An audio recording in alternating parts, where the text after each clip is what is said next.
رسول پاک صلی اللہ علیہ وآلہ وسلم نے فرمایا، جنت میں ایک ایسا محل ہے جس کے اندر کھڑے ہو کے دیکھے تو باہر سے سارا کچھ نظر آتا ہے، اور محل کے باہر کھڑے ہو کے دیکھے تو اندر کا سارا صحن دکھائی دیتا ہے۔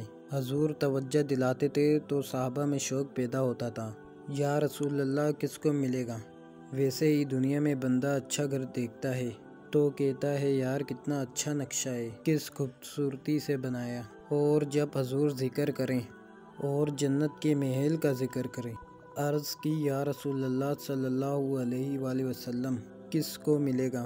تو نبی پاک صلی اللہ علیہ وآلہ وسلم نے 4 باتیں بیان کی۔ فرمایا، ایک وہ بندہ جو اچھی بات کرے، لوگوں سے اچھی بات کہے، وہ ہمیشہ معاشرے میں بری خبریں دینے کا عادی نہ ہو، لوگوں کی عیب جوئی اس کا مزاج نہ ہو، اچھی بات کرے۔ اور دوسرا، رسول پاک صلی اللہ علیہ وآلہ وسلم نے فرمایا، کھانا کھلائے، اہل ایمان کی دعوتیں کرے۔ اور تیسرا فرمایا، کثرت سے روزہ رکھے۔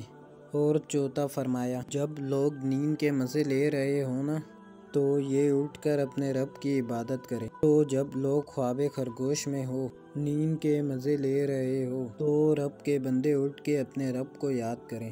یہ 4 چیزیں جن لوگوں میں پائی جائے، حضور فرماتے ہیں انہیں وہ عالیشان محل ملے گا جس کی تعریفیں گویا خود رسول کریم نے بیان فرمایا۔